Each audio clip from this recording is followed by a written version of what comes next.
The 1 Million Pound Banknote by Mark Twain. Part 1. From San Francisco to London. When I was 27 years old, I worked in an office in San Francisco. I did my job well, and my future was promising. I was alone in the world, and I was happy. On Saturday afternoons, I didn't work. I sailed my little sailboat on San Francisco Bay. One Saturday afternoon, I sailed out too far.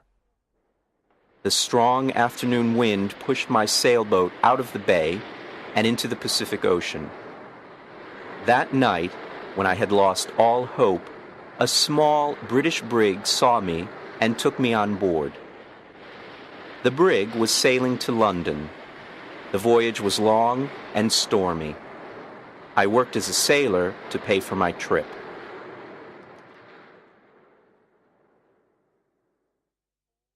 When I arrived in London, my clothes were old and dirty. I had only $1 in my pocket. With this dollar, I ate and slept for the first 24 hours. During the next 24 hours, I didn't eat and I didn't sleep. At about 10 o'clock the following morning, I went to Portland Place. I saw a child walking past holding a big pear. The child ate one small piece and then threw the pear onto the street. I stopped and looked at it. I was very hungry and I really wanted that pear. But every time I tried to get it, someone passed by and looked at me. I quickly turned in the other direction and waited for the person to pass by. I tried again and again to get that pear, but the same thing happened. I was desperate. I decided to get the pear and not to worry about the people who saw me. At that moment, a gentleman opened a window behind me and said, "Come in here, please." A well-dressed servant opened the door. He took me to a beautiful room. Here, two old gentlemen were sitting and discussing something important. Their breakfast was still on the table. I was very hungry, and I stared at their breakfast. I want to tell the reader that the two gentlemen had made a bet several days before. I knew nothing about the bet until later. Let me tell you what happened. Part 2. An Unusual Bet. The two old gentlemen were brothers. For several days they argued about a very strange subject. They decided to end their argument with a bet, as the English usually do. The following was the subject of the bet. The Bank of England issued 2 banknotes of £1 million each for a public transaction with a foreign country. England used one banknote, and the other remained in the bank. At this point, Brother A said to Brother B, "If an honest and intelligent stranger arrives in London without a friend and without money, except for the £1 million banknote, he will starve to death." Brother B answered, No, I don't agree. Brother A said, "If he goes to the bank or anywhere else to change this big note, the police will put him in prison. Everyone will think he stole it."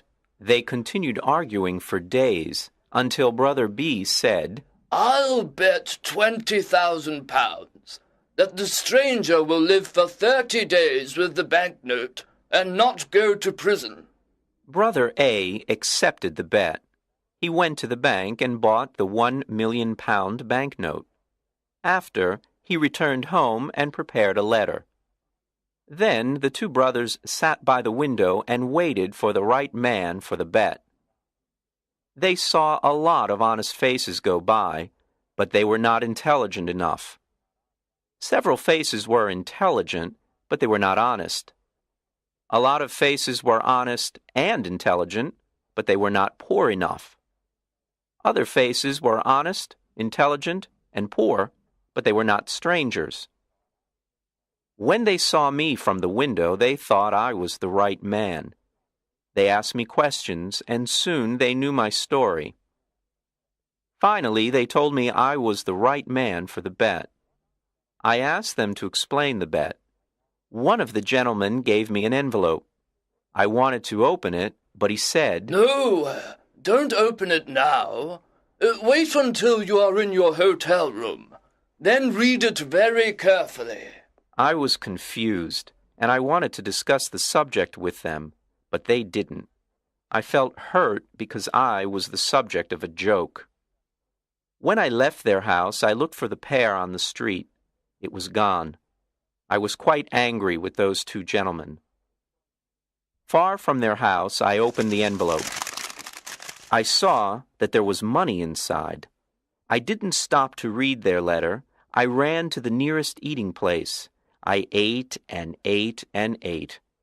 At last, I took out the envelope with the money to pay for my meal.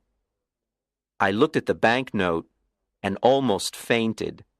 It was a banknote worth $5 million.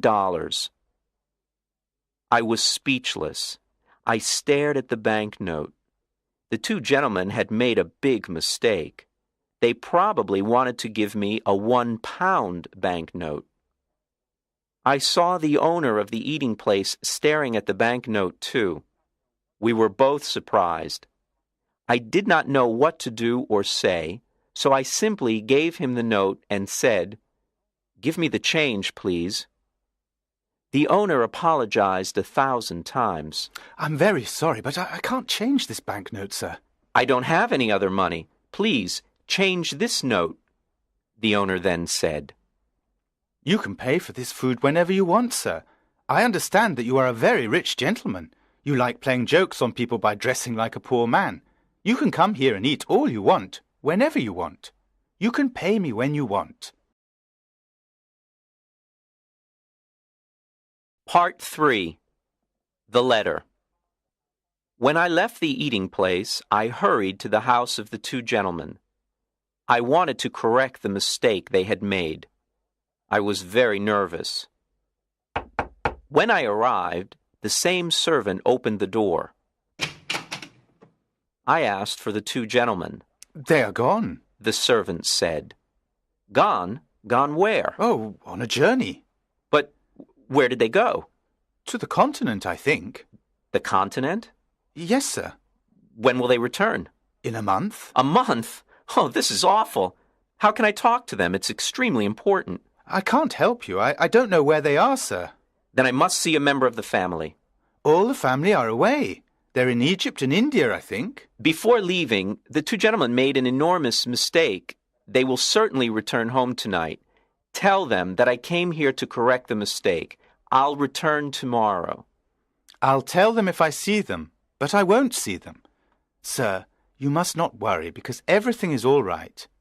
They will be here on time, and they will see you then. Goodbye." I was confused. My head was in a fog. I did not understand what the servant told me. The letter. I remembered the letter. This is what it said. "You are an intelligent and honest man. You are also poor and a stranger. In this envelope you will find some money. It is yours only for 30 days. At the end of 30 days, return to this house. I have a bet on you. If I win this bet, you can have any job with any salary that you want." There were no signature, no address, no date on the letter. How strange. I didn't know what to think. I went to a park, sat down, and thought about what to do. After an hour, I reached the decision that follows. The two old gentlemen are playing a game that I don't understand. They are betting on me. But at that time, I didn't know anything about the details of the bet. If I go to the Bank of England to return the banknote, the bank will ask me lots of questions. If I tell the truth, no one will believe me. They will put me in an asylum. If I tell a lie, the police will put me in prison. I can't even give it to anyone because no honest person will want it.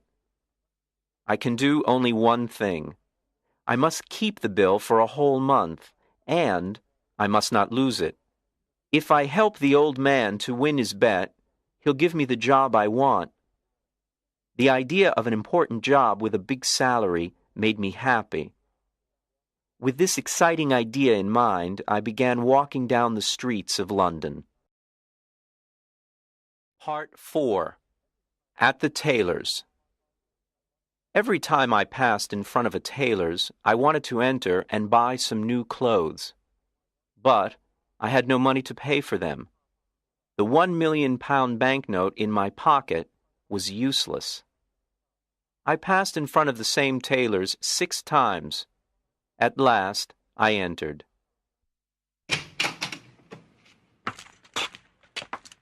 I quietly asked if they had an old, unattractive suit that no one wanted to buy. The man I spoke to nodded his head, but he didn't speak. Then another man looked at me and nodded his head. I went to him, and he said, "One moment, please." After some time, he took me to a back room. He looked at several ugly suits that no one wanted. He chose the worst for me. I really wanted a suit, so I said nothing. It was time to pay. Can you wait a few days for the money? I haven't got any small change with me. The man said, "Oh, you haven't? Well, I thought gentlemen like you carried large change." My friend, I replied, you can't judge a stranger by the clothes he wears. I can pay for this suit, but can you change a large banknote? "Oh, of course we can change a large banknote," he said coldly. I gave him the banknote. He received it with a smile, a big smile that covered his face. When he read the banknote, his smile disappeared. The owner of the shop came over and asked me, What's the trouble? There isn't any trouble. I'm waiting for my change. Come, give him his change, Todd, quickly. Todd answered. "It's easy to say, but look at the banknote." The owner looked at the banknote. Then he looked at my package with the ugly suit. Todd! He shouted. You're stupid! How can you sell this unattractive suit to a millionaire? Todd, you can't see the difference between a millionaire and a poor man. I apologize, sir. The owner continued. Please take off those things you are wearing and throw them in the fire. Put on this fine shirt and this handsome suit. It's perfect for you. Simple, but elegant. I told him I was very happy with the new suit. Oh, wait until you see what we can make for you in your size. Todd, bring a pen and a book. Let me measure your leg, your arm. I didn't have a moment to speak. The owner measured me. Then he ordered his tailors to make me morning suits, evening suits, shirts, coats, and other things. But, my dear sir, I said, I can order all these things only if you change my banknote, or if you can wait a while before I pay you. Wait a while? I'll wait forever. That's the word. Todd, send these things to the gentleman's address. Let the less important customers wait. "What's your address, sir?" I'm changing my home. I'll come back and give you my new address, I replied.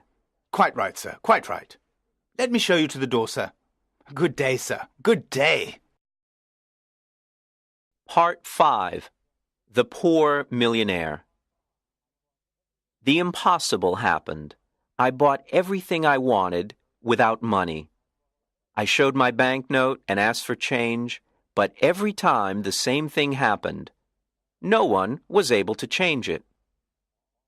I bought all that I needed and all the luxuries that I wanted. I stayed at an expensive hotel in Hanover Square. I always had dinner at the hotel, but I preferred having breakfast at Harris's simple eating place. Harris's was the first place where I had a good meal with my £1 million note. That's where it all started. The news about me and my banknote was all over London. Harris's eating place became famous because I had breakfast there. Harris was happy with all his new customers. I lived like a rich, important man. I had money to spend. I lived in a dream. But often I said to myself, remember, this dream will end when the two men return to London. Everything will change. My story was in the newspapers. Everyone talked about the strange millionaire with the £1,000,000 note in his pocket. Punch magazine drew a funny picture of me on the front page. People talked about everything I did and about everything I said. They followed me in the streets. I kept my old clothes, and sometimes I wore them. It was fun when the shop owners thought I was poor. Then I showed them the banknote, and oh, how their faces changed.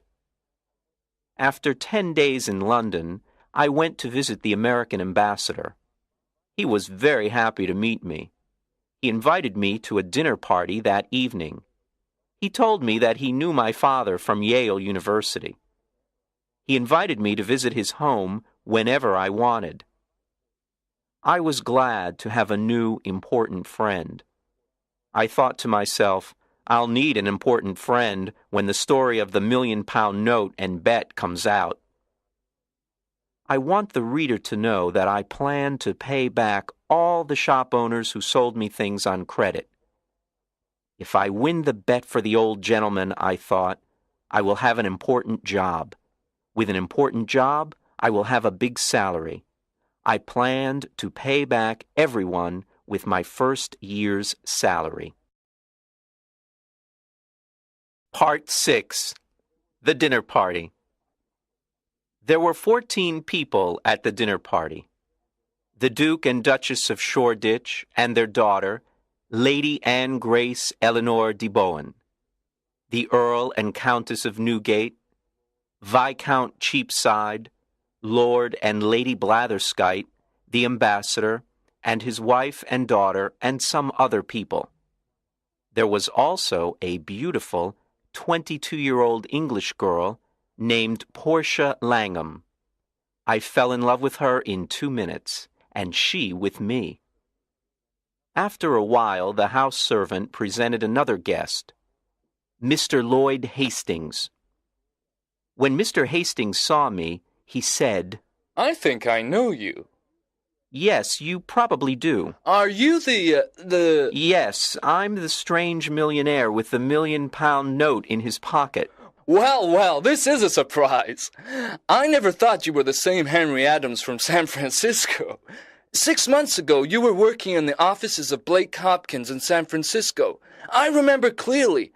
You had a very small salary, and at night you helped me arrange the papers for the Gould and Curry Mining Company. Now you're a millionaire, a celebrity here in London. I can't believe it. How exciting. I can't believe it either, Lloyd. Just 3 months ago, we went to the Miners' Restaurant. No, it was the What Cheer restaurant. Right. It was the What Cheer. We went there at 2 o'clock in the morning. We had steak and coffee. That night, we worked for 6 long hours on the Gould and Curry Mining Company papers. Do you remember, Henry? I asked you to come to London with me. I wanted you to help me sell the Gould and Curry gold mine shares, but you refused. Of course I remember. I didn't want to leave my job in San Francisco. And I still think it's difficult to sell shares of a California gold mine here in London. You were right, Henry. You were so right. It is impossible to sell these shares here in London. My plan failed and I spent all my money. I don't want to talk about it. But you must talk about it. When we leave the dinner party, you must tell me what happened. Oh, can I? I really need to talk to a friend. Lloyd said with water in his eyes. Yes, I want to hear the whole story, every word of it. Thank you, Henry. You are a true friend. At this point, it was time for dinner. Thanks to the English system of precedence, there was no dinner. The Duke of Shoreditch wanted to sit at the head of the table. The American ambassador also wanted to sit at the head of the table. It was impossible for them to decide, so we had no dinner. The English know about the system of precedence. They have dinner before going out to dinner. but strangers know nothing about it. They remain hungry all evening. Instead, we had a dish of sardines and a strawberry. Now it was time for everyone to play a game called cribbage. The English never play a game for fun. They play to win or to lose something.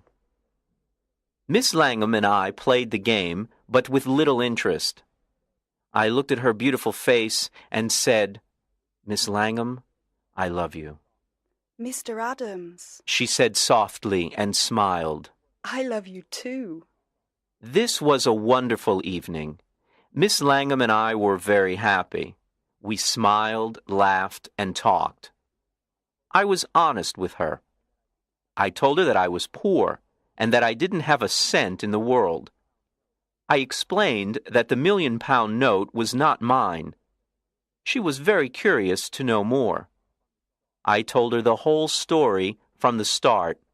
She laughed and laughed. She thought the story was very funny. I didn't understand why it was funny. I also explained that I needed an important job with a big salary to pay all my debts. "Portia, dear, can you come with me on the day I must meet those two gentlemen?" "Well, yes, if I can help you," she replied. "Of course you can help me. You're so lovely that when the two gentlemen see you, I can ask for any job and any salary. With you there, my sweet Portia, the two gentlemen won't refuse me anything." Part 7. A $1,000,000 Idea. At the end of the dinner party, I returned to the hotel with Hastings. He talked about his problems, but I didn't listen to him. I was thinking about Portia the whole time. When we arrived at the hotel, Hastings said, "Let me just stand here and look at this marvelous hotel. It's a palace. What expensive furniture. You have everything you want. You are rich, Henry, and I am poor." His words scared me. I, too, was poor. I didn't have a cent in the world, and I had debts to pay. I needed to win the gentleman's bet. This was my last hope. Hastings didn't know the truth. "Henry, just a tiny part of your income can save me. I'm desperate," Hastings cried. "My dear Hastings, sit down here and drink this hot whiskey. Now, tell me your whole story, every word of it." "Do you want to hear my story again?" "But you never told me your story." "Of course I told you my story as we walked to the hotel. Don't you remember?" "I didn't hear one word of it." "Henry, are you ill? Is something wrong with you? What did you drink at the dinner party?" "Oh, Hastings, I'm in love. I can only think about my sweet Portia. This is why I didn't hear your story before." Hastings got up from his chair, shook my hand, and laughed.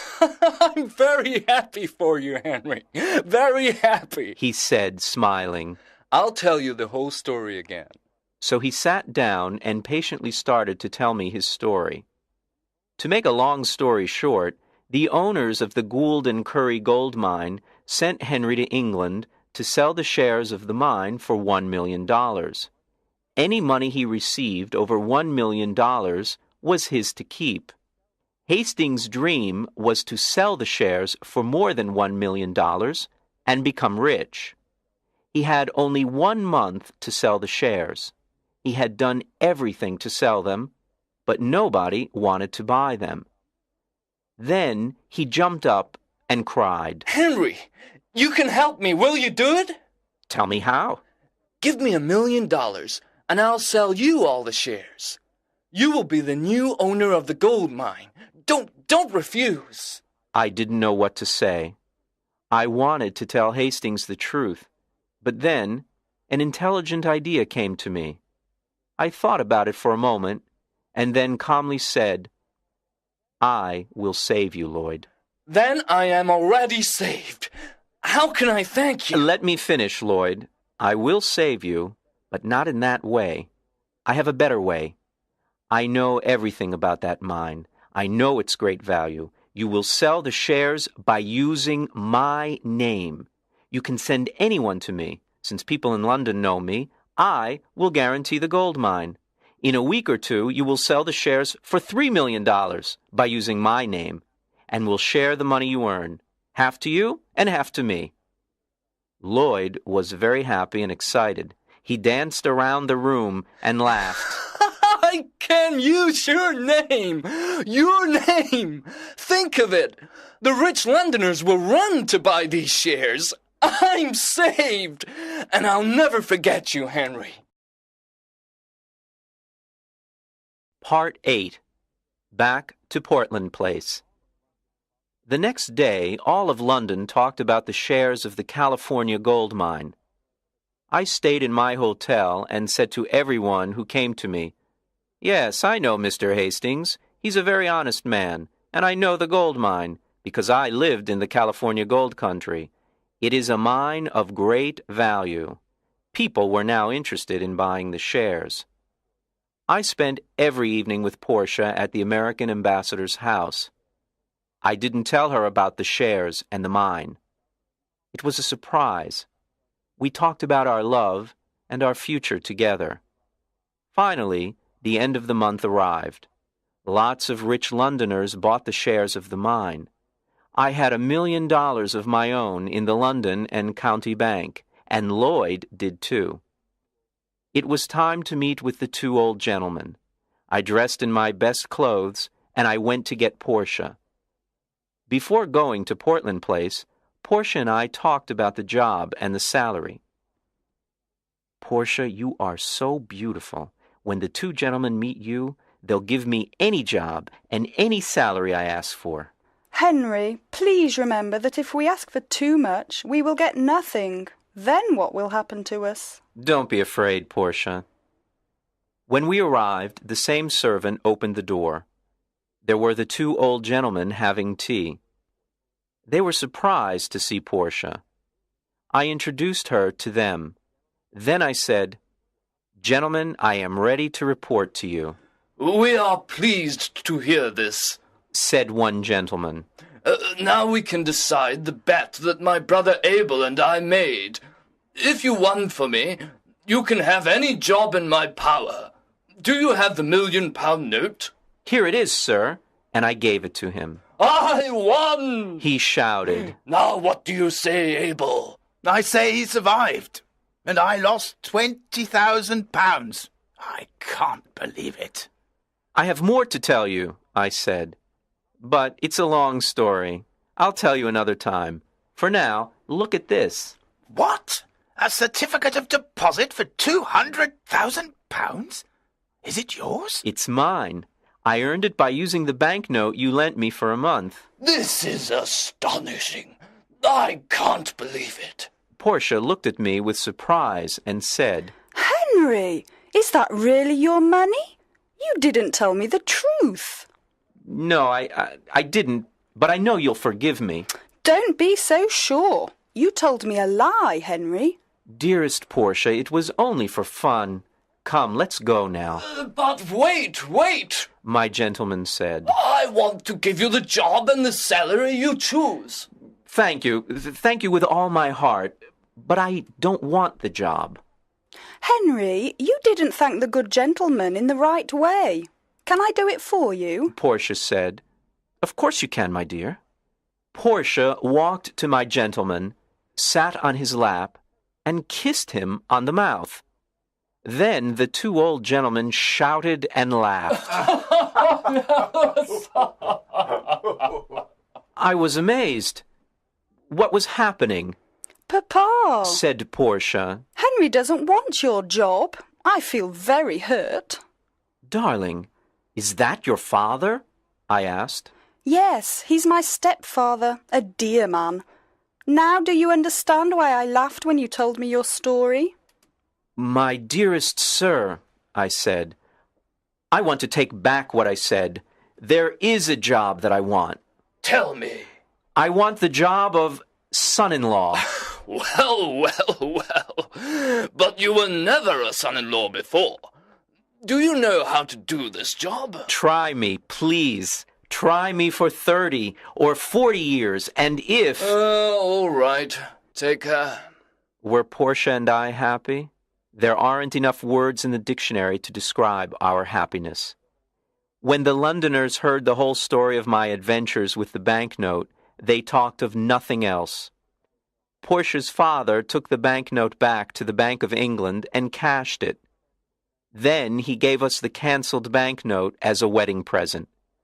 We put it in a picture frame and hung it on the wall in our new home. And so, I always say, yes, it's £1 million banknote, but it only bought one thing in its life, the most valuable thing in the world, Portia.